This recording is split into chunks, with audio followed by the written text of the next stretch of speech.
This week on Center City Overtime, we talk about a miracle working God. This is one you don't want to miss. We throw some Thanksgiving, Christmas stuff. It's all here. Make sure you like, subscribe. Let's get it. Welcome to Center City Overtime, a weekly podcast where we take a little more time to dive into Sunday's message and a little Panthers football. And this week, a little bit of Thanksgiving. We just got a lot going on. So I'm gonna get the painful part out of the way first. Thanksgiving? No, Thanksgiving is the best part. No, it is. You're right. You were able to go to the Cowboys game on Sunday. It's messed up that you called it the Cowboys game. Well, tell us about the atmosphere in the stadium. I was a little surprised. So we left right after church in order to get there. We got there just in time. We just took us to about 10 minutes outside of the stadium, maybe 15 minutes. And then we walked 15 minutes to the stadium. And then we walked back. And for those of you who are maybe trying to figure out like how far our church is from the stadium, it is a 35-minute walk. Oh, so you walked from the stadium back to Center City Church. We did, and actually took the Greenway, which was actually a pretty nice little walk. But the stadium wasn't as full as the traffic kind of alluded to, which made me... Because they were all stuck in traffic. Everyone who was supposed to be in the stadium was stuck with me on Freedom Drive. Maybe. I think the other thing is I was completely unaware of the tailgating culture of the Dallas Cowboys. And I don't know if it's just them or not, but walking the Greenway... Actually, I wish I had pictures. I mean, I do have pictures, but we don't necessarily do that. Maybe I will. But the crowds that were just outside of the stadium, I'm not kidding, like in the thousands. I believe it. It was like in the thousands of people who were gathered around these. And what was amazing to me is, first of all, the journey begins with like tailgaters who have TVs coming out the back of their trucks, which is normal. By the time we got to where the Greenway goes under 77, there was professional entertainment companies with LED boards where they were displaying the game, and people had set out seats several hundred deep on both sides of these expansive walls. They were selling food at like $20 a pop. Well, there was a lot of pot there too, but $20 a pop for the food. Probably more than $20. Anyway, keep going. There was a lot of festivity in the air on top of other things. So by the time we got through, I was a little hungry. It was an incredible. I have never experienced anything like that. So shout out to our Cowboys fans that live here in North Carolina. My goodness, y'all go hard on some tailgating. It was kind of impressive. A little scary at points, but it was just impressive. And the sheer amount of people is what made it scary. Like, I'm a big people person, so for me to say the crowd was a little intimidating because of the sheer amount of humanity in this parking lot, it was kind of crazy. But it was a Cowboys game at the Panthers Stadium. I don't know how to say it. It felt like it was going to be a game. I know. There was one point in that third quarter where I was like, okay, it's a 7-point game. We might win. But we didn't. Yeah, I was actually, we were talking about when we were going to leave, like you'll do the minute you sit down at a game. And some of us commit to staying till the end no matter what, except for one time. When was the last time you stood till the end of a football game? Every single game I've been to except the Monday night game this year. Okay. So unlike Ashley, apparently... everybody sitting down next to me, that was the only part of the conversation. Oh, yeah. Even the Cowboy fans were like... That's how Charlotte is. We're known in the sports world as a wine and cheese crowd that just is like, they're more interested in partying, they're going to be late, they're going to miss kickoff. Or it's true of the Hornets fans, too. That's kind of the persona is like, they're really more there to enjoy chatting and eating. So anyway, that was my experience. It was a lot of fun. We ended up leaving...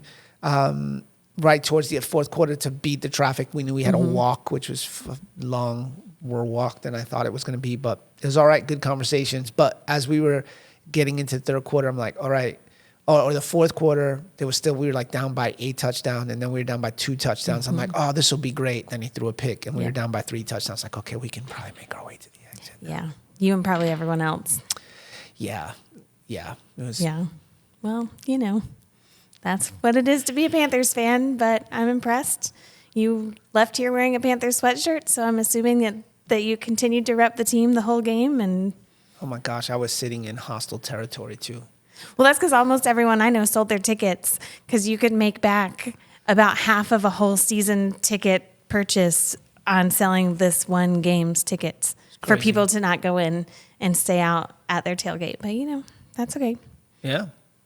So anyway, Panthers. Go Panthers. Go Panthers. And this concludes our, our Panthers segment. It was interesting because in our pre-service rally that we have with all the volunteers, we talked about this on Sunday too, because I drive straight through Uptown on Sunday mornings. It's one of my favorite rituals is just knowing there's not going to be a lot of traffic. There are usually a few people, but I can just go literally straight through the heart of Uptown, pray over the city, watch the sunrise behind the buildings as I drive through. It's just very picturesque. And yesterday I got stuck in traffic because all those people with those LED screens at 6:45 on Sunday morning were getting there to set up and didn't know exactly where they were going. And, we had people turning left from the right lane, just craziness.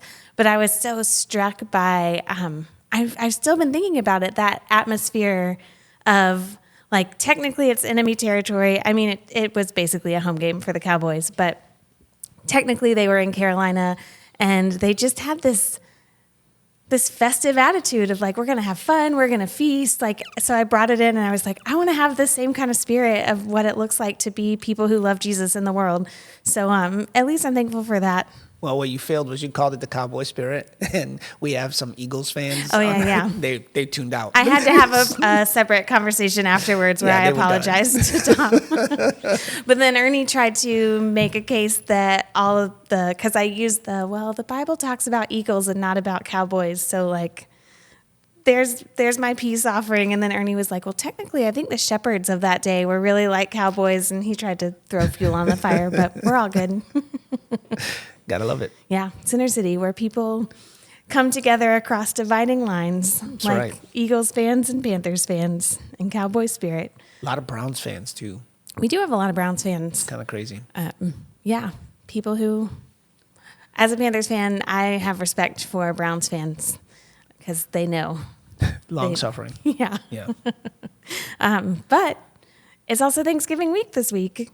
And this will drop on Wednesday, so it's Thanksgiving tomorrow. And I thought we will eventually talk about the sermon, but I thought it would be interesting just to hear one of the things that you do, one of your Thanksgiving traditions kind of that you're looking forward to this week. Yeah, we eat.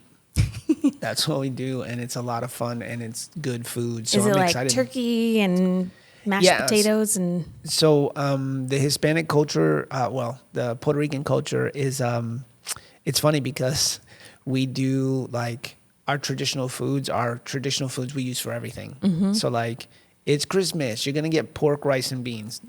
It's Thanksgiving, you're going to get pork, rice, and beans. Mm-hmm. It's someone's birthday, you're going to get pork, rice, and beans. It's Tuesday, you're going to get pork, rice, and beans. So there's some staples. Specifically over the holidays, they pull out, a lot of Puerto Rican families pull out what they call pasteles, which we would eat all year long if it wasn't for the fact that they're such a pain to make. But so we'll have our traditional foods, and we will also have turkey, and we'll also have mashed potatoes and sweet potatoes and that type of deal. And my mother-in-law makes a great sweet potato. So we're excited about this year. Jess is doing all the cooking, which it's the first time in 20 plus years of marriage that she's making a turkey. And it'll, probably be easier because she's scaling back from cooking for a crowd of 70 plus on a Wednesday night to cook just for family. It was nice that she didn't have to go to Sam's Club to make the purchases. She just went to, a regular grocery store this week. Yeah. But so we're excited about that. And we got, some of our family that are here coming over. It's not much of a crowd, but I look forward to hanging out. For sure. What about you? We are staying in Charlotte this year, which is a little bit unusual for us. But my dad is recovering from a hip replacement surgery, as is my younger brother. So this year, he and his family, my brother and his family, are driving up, and it's just going to be kind of a low key, not too much time in the car, not too much walking around, that sort of thing. And we're going to hang out and eat food. We each picked one thing that we really want to have at Thanksgiving, so we could pare down some of the things that you usually have, but none of us are really obsessed with. So we're going to have a lot of pie and a turkey. What was your pick? So I love pecan pie, which my brother does too. So we might have 2 pecan pies. My Aunt Norma, my grandmother's sister, has a recipe that just passes through the family. And Nice. the secret is browned butter, so now it's out. But we'll definitely do that. And then I'm a big sweet potato fan. But I don't love the marshmallows. I'm not a marshmallow sweet potato casserole. I'll eat them, but I would rather have the like brown sugar and nuts on top of the sweet potato casserole. Yeah, I only eat my mother-in-law's sweet potatoes. I don't like sweet potatoes, period. Wow. But when she makes them, they're really good. Does she use marshmallows? Sometimes, yeah. Mm-hmm. Yeah, I think so. Yeah. So maybe I just like marshmallows. Maybe what we're discovering is I like Yeah, marshmallows if you a lot. put candy in your vegetables, it tastes better. Absolutely. So, speaking of food, Oh my goodness. My goodness, that transition. we are talking about Jesus feeding the 5,000 today, which is one of those stories that I feel like if you grow up in church, it's one of the first ones that you hear, Yeah. but not necessarily one that you hear a lot of teaching on as you are an adult and go to like not kids church. And so it was interesting because I can't remember the last time I heard someone teach on this. And there was a lot more in it than I was kind of expecting. You're like, oh yeah, I know what's going to happen. There's going to be a miracle, 5 loaves, 2 fish, the whole thing. Or 2 loaves and 2. I It messed was that count 5. up the whole time. Well, it was just in the first service. So anyone who came to second service or watches the stream will have no idea except you just outed yourself that you kept saying 5 loaves and 5 bread. So you guys understand my life. The moment I got off the stage on Sunday, Ashley looked at me odd and chuckled. So I knew something was up. But then my wife ran over and told me. That was First James. 2 and 5, 2 and 5, 2 and 5, 2 and 5, 2 and 5. I'm like, what are you talking about? She's like, John, it's 2 fish and 5 loaves. And I'm just beside myself at this point because apparently I stumbled that quite a bit. You said 5 and 5 the whole time unless you were reading the scripture. But people know. It helps people pay attention. There's like this actual education strategy where you get something a little off so that the people can correct you. That's what I was doing. Yeah. That's what I was well doing. done. Thank well you. done. Yeah. I do it every week. And then Thomas, one of the elders at the door, was like, just so you know, it's 5 loaves and 2 fishes. So, just you're too approachable. It's my life. It's my life. But that's all right. It's all right. Yeah. It was fun. But I was chuckling at your reference to First James. Yeah. But by the second service, it was all down. And honestly, it was a really powerful message. Numbers, I'm an English person. I didn't do math after high school, so other people can figure out the numbers. But I thought it was interesting as we've been going through this Pure Religion series that there have been some real similarities, especially between this week and last week, of what we're seeing God do. And I know we talked about it a little bit, but this idea of giving God our nothing came back up this week when the disciples look around. I identify with the disciples probably too much in this story because I'm like, aren't they so compassionate? They see these people need to eat and they're like, Jesus, take a break. Let them go get their food. And then his response, he immediately is like, what are you going to give them? And so I'm just kind of wondering, because it seems so overwhelming when you go to the application of this point. Like, it must have been overwhelming for them. They're in a crowd of probably 10,000 plus people, and they're seeing that they need to go get something, but there's no way in a million years that they would assume that they're going to be responsible for feeding them. And I think you talked about doing a lot of research on particularly food insecurity in our area, but even just need that we look around. I feel like I can be like those disciples coming to Jesus and being like, okay, Jesus, you need to do something. Let the people get what they need. And then his response is, what do you have? You feed them. You feed them. Yeah, sorry, I lost the page. How do you think he is saying that to us today? I think he's saying you feed them. But I know that sounds, I don't mean to be short in the answer. I think the reason Jesus asked this question is because he knows there's not enough. Mm-hmm.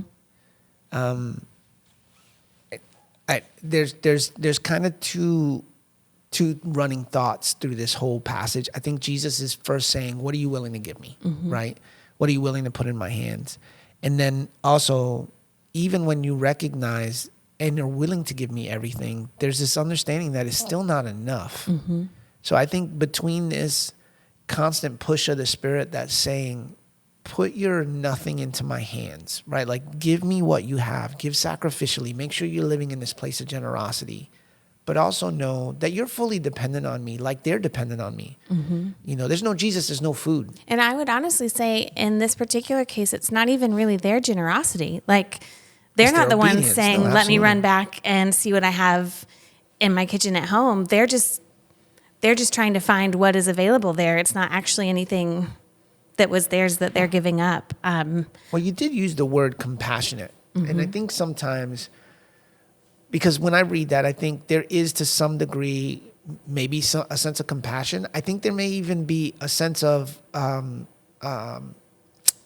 they understand the responsibility of having to feed these people, and now they're trying to defer the responsibility. Like, send them home. I don't want to have to deal with these people and their hunger issues, right? So I think there's some of that there. But again, back to your question, I think the reason Jesus asked was twofold. What are you willing to give me? And the recognition that even if you gave me everything, it wouldn't be enough.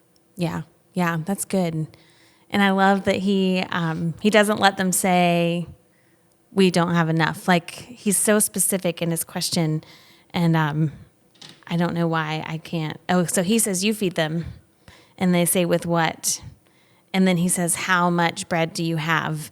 And that's like, to me, that's like this is a question you can actually answer, which isn't exactly the way that you took it on Sunday when you were talking through it. But like, all of this is so big and so much that it's like, I don't know how to feed them. You can tell me to feed them, and I'm going to sit there and be like, what? But when he says, how much bread do you have? I'm like, oh, that's a question that might take some work, but I can actually answer this question. Yeah. How would you say, since we're not going to be going around counting how many loaves of bread we have, what would it look like to kind of take an assessment of what we have available to give God, kind of in that same how much bread do you have vein? I mean, I think he's really specific with what he's asking. I think the more that we train our ear to what the Spirit of God is saying, there are times where what he is asking for is financial. There's times where what he is asking for is a sacrifice of time. There's times where that's a sacrifice of talent. Sometimes it's a risk, right? That God's asking you to take a risk, to bring the best of who you are to this moment and invest in something, whatever that is, a new business that, is going to push the kingdom of God forward, a new ministry, whatever it is. There are times that if we're really in tune to the voice of God, I don't think there's seasons where the request is ambivalent. Like, I don't even know if that's the right word. I do believe that God is specific. The question is, how in tune is our ear to his voice as it pertains to what we are to give? Does that make sense? A little bit. I mean, it does. I'm also realizing, like, as I talk about this, I'm like, oh, this thing that I was doing in school last week is totally influencing the way that I'm thinking about this. So we had to take what's called a Strengths Finders assessment. You've probably heard of it. I actually think it's not called that anymore. That's the old name of it. But then I met with a certified Strengths Finders coach this week who walked through what I had found. And basically there are like 34 strengths you can have. You take this assessment, figure out your top 5. And then as I was meeting with this coach, one of the things that she was saying is so often people don't realize their top 5 are even strengths because they're just so used to thinking that way or assume everyone else thinks that way. And so the whole conversation was around this idea of, now that you recognize that this is an area where God has gifted you, how do you give that to him? And so when we're talking particularly about talent, I think that's kind of what's influencing the way I'm thinking, that sometimes when Jesus is saying, how much do you have? We're so quick to be like, I don't have enough talent. Like, whatever you're asking for, I'm not the one who has that right amount of gifting. And what he's really saying is, no, what do you have that you can bring to the table? Yeah, I think there's some principles we can extract from this as it pertains to when God asks. But I also am reminded that there's times that he asks us to give that's outside of our gift set, right? That's that sacrificial place that, I need you to love on these people. Well, I don't feel like it. That's not my gift set. I'm an apostolic leader, not a shepherd. And yet God's like, oh, that's great. But what I'm asking you to do is you feed them. Well, I don't do distribution of food. This has nothing to do with my talent to generate income. This is, I'm an entrepreneur, not a food distributor. But I think it goes back to the idea that when our ear is attuned to the voice of God, he'll ask you of the thing that he desires. He'll ask you of the thing that you're to bring forward. And then your only objective at that point is how obedient are you to the voice of God. Yeah. And I think it's a safe barometer, because when we start going around guessing what he wants, I think at that point there's some toxicity there. Whereas when we're just careful to make sure that we're in tune to his voice and we're obedient to what it is he's asking us to bring. Yeah. Would you say that it's fair, at least in my life, a lot of times when God is putting something on my heart, the first way that I notice it is something's really, like a need is sticking out or something's really bothering me and I can't let go of it. And I kind of think of the disciples here who technically they're the ones who brought this issue to Jesus. Would you say that that's a fair way to help if people are trying to figure out, you're saying this, John, but I don't know how to be sure that I'm hearing from God and not just seeing it's great. a need around me? I think, yes, sometimes the Lord uses situations to kind of push and pull our heart. Sometimes he wakes you up in the middle of the night with a dream and it has nothing to do with something that pushed and pulled your heart. The problem is you're using a phrase here that a lot of us get stuck on. How am I sure? It's faith. Like, there's never going to be a point in your life where you're 100% sure. And often when people come to me and they're like, I'm 100% sure that this is what God said, I tend to scroll back a little bit like, all right, well, let's see how long that lasts. Because, it's sometimes really clear. And I understand clarity and pray for clarity all the time. But it's never 100% sure. I think if that's what we're looking for to step out in faith, we'll never step out in faith. There's a old scene in an Indiana Jones picture. I don't know. An Indiana Jones picture? Yeah, video. A talkie? Movie. Yeah, a talkie. Yeah. Sorry. Wow. But where he has to step out on what they call the faith bridge, for lack of a better term. I'm jacking this movie up, but a part of the kind of obstacle is that he's looking at a chasm. And the instructions is you have to take a step of faith, a faith step. And he doesn't understand what it means. I've loved this part of the movie. I hate the way that it's perceived. He finally eventually closes his eyes and takes his first step. Well, once he takes his first step, he realizes that it's just an optical illusion, that there's a bridge there the whole time. So he takes dirt out and he throws it out and he's more secure in his step after that. A lot of times in the faith journey, it's not just one step, it's multiple steps before you recognize, oh, God is in the, this is exactly what it is. And I'm lined up with what it is he said. But to be 100% sure before you move leaves you paralyzed. Yeah, that's a really good point. So it's always this balance of faith and then being constantly in communication with God, so that if you do hear something and that it turns out that's just you, that's not what God's actually asking. There's that constant just being connected for him to be like, I'm directing you this way, or this is what I've asked someone else to do. Because as a person with a large sense of responsibility, I can struggle with taking on what God is not asking me to do. I mean, care about it, pray about it, that sort of thing. But sometimes needing to check in with him and make sure that I'm actually walking what he's asking me to walk. Yeah. Well, I mean, like, even in relationships with people that we see every day that we physically can touch and talk to physically and have conversations, which is totally available in a relationship with the Lord. So don't hear me wrong. But I also understand that there's some limitations in our perception when it comes to those conversations. So even in my relationship with you, my relationship with our team, our relationship with my friends, there's times where I'm 100% convinced that this is what we talked about. How many times is there so much tension because that's not what was said, or the heart of what was said? So if that's, if someone that I can see every day and have constant conversation with and hear audibly, and I'm still kind of never 100% sure, of course, faith requires that understanding that in this relationship, I'm going to have to take risks and step out. And there's times where you risk and fall, and that's okay. God's there to provide even in those seasons. But if you never take a risk and you're waiting to be 100% sure on what it is God's asking you to give, you'll never give it. Yeah. Can't remember if it was C.S. Lewis or Tim Keller who says something about that. Like if we wait for our motivations to be 100% perfect, we'll be paralyzed. Yeah. I'm paraphrasing one of those two scholars. So let's talk about systems, because one of the things you point out that, again, I have never considered, and every single time that I've read the story my whole life, is that they sat down in groups of 50 or 100. And so what you kind of pulled out of this was that there needed to be a system in place for the distribution of the miracle. And that's not a very fun spiritual point to make.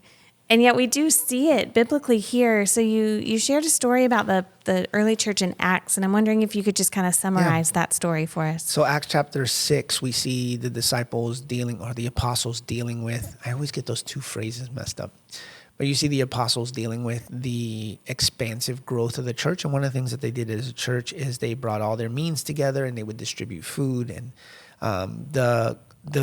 the Greek-speaking believers began to complain about the Hebrew-speaking believers, saying that their widows were being overlooked in the food distribution.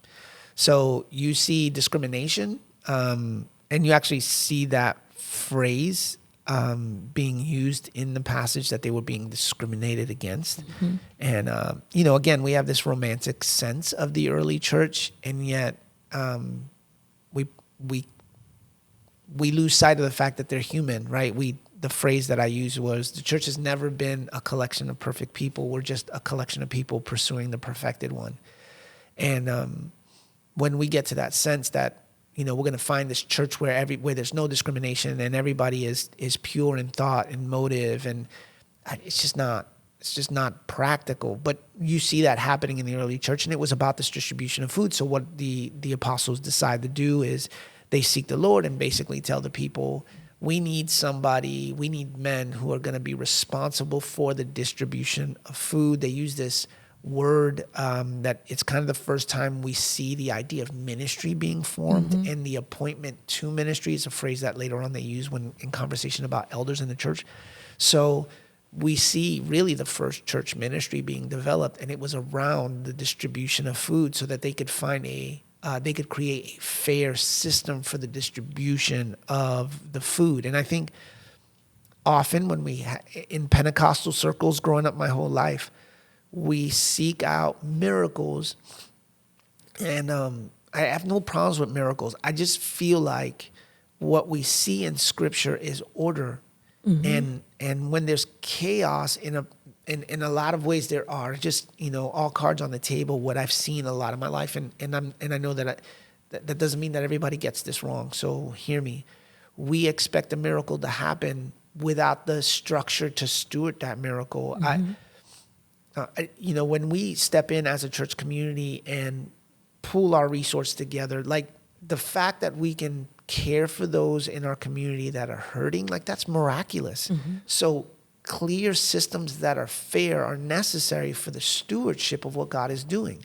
Does it mean that God doesn't perform miracles unless there's clear structure? No, God is merciful and he's a just God.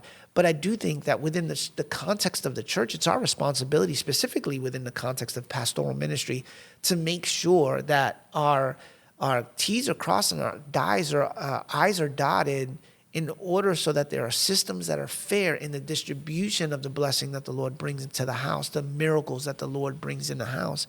I can't tell you how many times you see some of those moments being manipulated on the back end because there's not good systems on the, mm-hmm. That have been placed into space. So we see that with Jesus feeding the 5,000, but we also see it with the early church. There was this commitment to finding men of faith who would be willing to create fair systems for the distribution of food.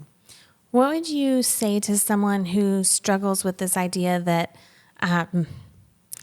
they want the church to feel like a family, and we use that term family a lot, and systems seem impersonal and seem like I could even see someone being like, it feels like a cog on a machine. What would be kind of your answer to that question? So I don't know about your family, but my family, there was rhythms. And there was, we weren't the family that put like schedules on the wall, but there was still rhythms. There was processes. Like if you wanted to do so-and-so or such and such, you had to talk to so-and-so. Like I knew if I wanted to hang out with my cousin Lewis, I needed to get permission from my mom. To say that there's not systems in family, and there are some people who there's not systems in their family, and quite honestly, it speaks to chaos, and often there's some dysfunction in that. And you might not recognize it as systems, but there's natural rhythms within the context of your family, if your family's healthy at all, right? Even with my boys now being 13 years old, we're trying to figure out how to get them into the systems of the home, into the rhythms of the home, because right now Jess is a beast and she's doing so much and she's making sure all the stuff is done, getting them to realize that, well, it's time to start doing dishes or packing her lunch. I'm just using examples, but if it doesn't get done, the thought is, well, just mom does it. They don't recognize that there's a whole system and rhythm that she has to commit to every day in order to make that happen. And we're trying to move them into our system. So for people who are like, well, that doesn't feel like family, it might not feel like family for you, but within the context of healthy family, there should be systems and rhythms that home navigates in. With that said, the idea of family within the context of a church, like, I love that picture, and I think it's a strong one. But there's so much more that a church does that's outside of the scope of family, right? So you got to be careful to not allow that idea to limit what the church has been designed to do. Yeah, I think that's really helpful. I just know, and we talk about it kind of behind the scenes sometimes. You've got this tension of like, we want everything to be organic versus like, we want to make sure that everyone is taken care of. And I think seeing systems as stewardship is something that you've really helped me to just see it through that lens. I've always been a systems person, but that's because I love order, as everyone who has to work in this room with me knows. When I'm like, I'm not your mom, I'm not going to clean up your trash. Anyway, that's nagging Ashley. But stewardship is such a good way to frame it, because it really is that idea of, we do want everyone to be known and have these relationships and have this care. Even one of our systems is groups. Like, when that's done well, it doesn't feel like a system. Absolutely. It just feels like you found a way to connect with your people who are going to care for you. But then it is nice to have those systems so fewer people are going to fall through the cracks. Like, you have to try a little bit harder to slip through the cracks if there are systems in place to help make sure people are cared for. And without clear systems, that space is even larger for discrimination to step in, because then who gets the help? Well, if every time someone's asking for help, there's not a system, there's not a clear pathway, there is the tendency for that to be, well, I know this person, or I know this person. Yeah, I don't even think it was necessarily this like conscious, we don't like the Greek speaking people. It was, well, this is my family, or this is my neighbor, or this is this person that I've known for 20 years, and this is someone that I don't really know who just came into the faith. Like, I do think, to your point, it is a lot more just those organic connections can sometimes mean the people who are newest into the community don't get what they need. And remember, the apostles were fairly clear in saying, we're not good at this. Yeah. What we need to spend our time doing is reading the word and in prayer. That's what our focus should be. Who can we get to focus on this thing in order that we collectively as a body are better? So I think it's important to see. For sure. Yeah. And along those lines, one of our systems that we have in place, just as a little plug, is Next Steps. This isn't one that you talked about in this part of the message, but as far as figuring out like, what are those things that God has gifted you with, and what are your passions, and where can you fit? Because we can't all do everything. Go to centercity.church/nextsteps. Absolutely. I had the most fun kind of laying out the next steps journey. And one of the reasons why is in that group of teaching, yes, you're going to hear about Center City. You're going to hear about our passions. You're going to hear about our kind of vision, the way that we go about that. But you're also going to hear quite a bit about what has God called you to? What has God equipped you with? What does your giftings look like? How are you utilizing those giftings to move the kingdom of God forward? Whether it's in this house or whether it's in your actual house, like how are those giftings alive in you? So Yeah, I think when the church gets out of the mindset of we have 5 people on the team and those 5 people do all the work, once we get out of that mindset and more of a God has gifted every one of you who call Center City home. God who's equipped every one of you who call yourself a child of God. You have a gifting that the Lord has placed in you. How are you utilizing that to expand the kingdom of God in our city? We desperately need people. We desperately need people who understand how they've been gifted and are working fully in their giftings. And I'm just excited. I've always been excited about that. Yeah, and I think it's such a great system because it does end every single person who goes through this gets a phone call with a pastor one-on-one, working through what they've learned and figuring out how to help support you in your gifts and what God's put on your heart. Not just plug people into volunteer roles. Yeah. There is some of that too, because, the trash has got to get taken out, that sort of thing. That's not glamorous, but also, I noticed that you say you're passionate about this and you're wondering if this is something that you could do. Let me help you pray through that and formulate that. So anyway, next steps, really, really like it. Yeah.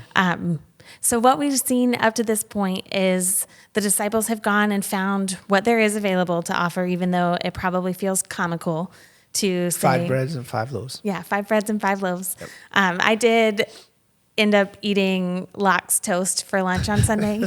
So that, for those of you who aren't familiar, that is salmon, fish on bread. And I am fully convinced that that's what I was hungry for because I heard this message twice. I mean, I had a hot dog at the stadium, so it's close. Yeah. It's close. There's bread and some meat of some Could sort. Could be fish, who knows? Yeah. So they've kind of got this seems silly to even say, but here's what we were able to find. And then they've gone to the work of building these systems and they've got people grouped. And then they come together, and this is the part that I get so excited about because what happens when they bring this work that they've done and the little resource that they have to Jesus is the miracle. Yeah. Talk about what the miracle was. I mean, he takes the food that's given, which is obviously not enough. I would have loved to see that kind of look. So much is communicated in a look and we don't get it. Mm-hmm. Like when we get to heaven, hopefully they have like the adapted for TV version of all these stories that are done good. And but Jesus takes their loaves and fish, and without comment about how much they are, the scripture says he looks up to heaven and he blesses them, and then the distribution of the food starts happening. And again, made easier by the fact that there was a system, but the disciples begin the process of distributing the food. And when you thought it would not be enough, it just keeps multiplying and multiplying and multiplying and multiplying. The scripture is really clear that they didn't eat what they wanted. They didn't eat what they needed. Yeah. They ate what they wanted. There was more than enough to fulfill the need in the moment. Now they moved into this place of, does anybody want seconds? You've been to weddings where, I know I have been to weddings where you get your plate of food, or there's like a buffet and you can eat a little bit, and then they're like, all right, well, who wants seconds? And there's like, oh, okay, now there's enough food for me to actually get what I wanted the first time, but I was a little concerned because I didn't want to overstack my plate. So there was more than enough. And then the scripture is clear that 12 baskets of leftovers and of bread and fish. So, again, both the 5 and the 2, that there was more than enough and more left over. And we've been... Can I nerd out about absolutely. The 12? So a lot of scholars look at this. 12 is a very significant number in the Bible. And often when something is in 12s, that represents the 12 tribes of Israel, which is like the fullness of the people of God. And so it's probably significant here that they're including the detail, not just because it was so much left over, but it was signifying that there was enough for everyone left over, which I just think is so cool. Yeah. And we've been talking a little bit over the last couple of weeks about how we often kind of pigeonhole, and that's been the kind of focus of this whole series. If you kind of look back, we have a tendency of saying, well, this is what a miracle looks like. And yet I think, again, the idea of systems that are fair are a part of stewarding that miracle. But also we find often that when God performs a miracle, it creates rhythms of sustainability. Like this isn't just enough for this moment. I'm going to give you enough to continue on, to move forward for tomorrow and the next day and the next day. 12 baskets is a lot. So again, I think ultimately the picture is that when we give God as much as we have, our nothing, even if it comes down to nothing, it's more than enough. He makes it more than enough, not just what we need, more than what we need. And I just have always loved that picture, that when God works and he shows up, he does abundantly and above all we can ask or imagine. And we see that in this story for sure. Yeah. And I think I also love the collective nature of it, that this wasn't a one-to-one, not that Jesus couldn't feed one person who walked up to him, but the idea that the disciples as a collective are going out finding this food and also organizing the people. It's not just one or two of them, it's 12 of them. Yeah. It's a lot of work. And then the people are all being fed together, that they're sharing in that miracle. There's just something, it almost gives me a little bit of like a taste of the communion table, this idea of like everyone is coming together for this meal that Jesus has provided. It's not just for one or two people, and then there's 12 leftover baskets. So for all the people who are still going to come, it's not like they're going to just get, I mean, it is technically leftovers, but like, it's like meals worth of leftovers. It's amazing. It's an amazing picture of a God who says, give me your nothing and watch me do everything with it. And if we can just get out of his way sometimes and watch him work, I think we'll marvel at what he's willing to do with the meager scraps that we present him, for sure. Yeah. So as we kind of wrap up this series, Pure Religion, what would be your hope for people stepping out of it, that kind of like our action step that you would give us walking out of this series? Yeah, I think several, kind of twofold. One, that we would be engaged with partnering with some of these incredible partnerships that we've been highlighting throughout this series, and challenged to figure out in our seasons, because right now, I mean, so many of our people are being blessed financially, are walking through that season. Others of them haven't been, but still have more than enough to bring to the table as it pertains to time, talent, and treasure. How are we investing in some of these partnerships to bless the kingdom of God as these partnerships bless our community? So that's kind of priority one within the scope of this series.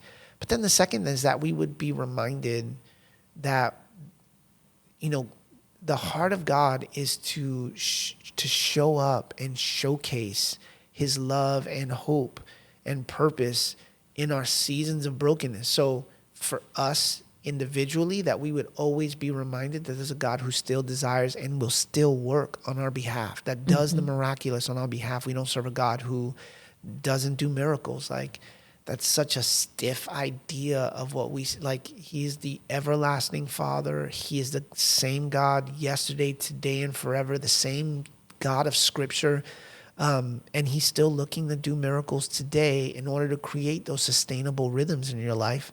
And we can play a role in just exposing people to the miraculous power of God. So I know that's probably a couple things versus one or two, but that's really kind of my heart. It's been my heart for this series. And I think we got there in a lot of ways. We've really seen God move. You know, we've had some powerful altar services where we've just kind of left it to the Lord, and so many people bringing their nothing and saying, here I am. And just we have watched God perform miracle after miracle, and again, create those sustainable rhythms through not just what he's doing on Sunday mornings, but through some of those partnerships. So it's been exciting. Yeah, it has been exciting. I would say that I am sad to leave this series, and I kind of am, except that I love Christmas and Advent so much that I'm like, but I'm real excited about what's coming. So what is coming, Pastor Ashley? Well, do you mean next week, or do you mean the whole next season? We can start with next week. Okay. Well, next week is what we call a one-off. I'm getting to preach a story about Jesus healing some people. It's going to be actually kind of a good bridge between what we've been talking about, some of these stories here, a little bit of Thanksgiving, and then a little bit of pointing to Christmas. And then Advent starts. Yeah. So this year we're doing something a little different. It's Christmas at Center City, or Center City Christmas. And so every Sunday, as always, is just like our Christmas celebration. And we have one week where we have the kids with us. And then there's a Christmas choir. So anybody who wants to be a part of the Christmas choir, let us know. All this information can be found on the app, by the way. And then December 22nd, we're doing a one-off thing we're really excited about. I don't even know what to call it right now.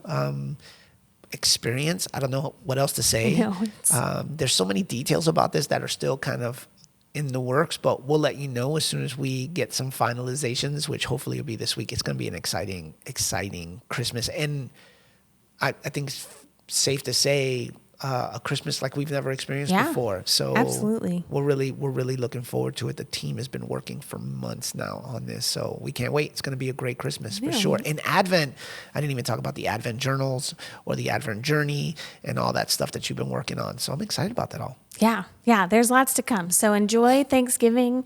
We hope you have a great time with your family or whoever you're with on Thanksgiving. Enjoy that time. Take a little time to recognize how God has blessed you and thank him. Sometimes I know that sounds silly, but even though it's called Thanksgiving, sometimes we get so, or at least I get so carried away and they're like, gotta cook this, gotta play with this kid, gotta watch this football game. I never get so carried away in my cooking. That's just never in the football maybe, but never in the cooking. That's never. But all that to say, don't forget to spend a little time at some point this week just thanking the Lord for who he is and what he's done. And then download that app so you can find out everything that's coming up for Christmas. We'll be right back here on Sunday at 9 and 11.